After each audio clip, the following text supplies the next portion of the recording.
అట్లా ఉంటుంది. అరే షట్, అక్కడ ఎవరో పడిపోయారన్నా. పట్టాడు బాగా.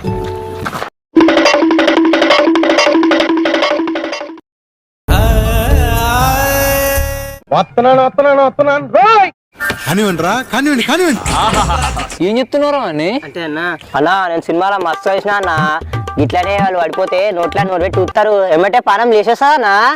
వాడేం హీరోయిన్ కాదు, నువ్వేం హీరో కాదు, అయినా వాడేం బాయిల వల్లే బండి మించాలి పడ్డాడు. మా చెల్లి పోయాడు.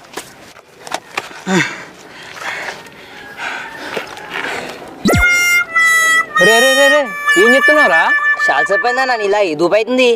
ఒరే తెచ్చింది వానికి రా, నీకు కాదు. ఆడ పానాలు పోతుంటే ఫస్ట్ వాళ్ళ ముఖాన్ని నేను పెట్టి వానికి దాపి.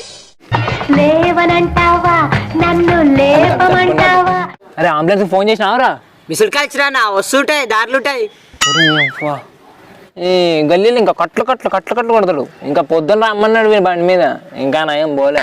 పోయింటే నేను కూడా ఈ పక్కగా ఉండదు. అంతేగా. అవునా నువ్వు చెప్పింది నిజమే. ఈ గల్లీల పండి పండబెట్టి నిలబెట్టి అడ్డమైనా నడుపుతారన్న బండి. పూరీల సోకు దొరకు మళ్ళా ఫ్లెక్సీ ఇట్లే ఇంకో 2 సార్లు వేస్తే కథం ఫిక్స్ అయిపోవాలి మన ఫ్లెక్సీకే. ఈ గ్రామ పంచాయతీ ఒకటి, ఆడ సెంటర్ కాడ ఒకటి, ఇక ఈ గల్లీల పండి 2-3 పెట్టేయాల్సి వస్తుంది. అంతే ఉన్నట్టుంది.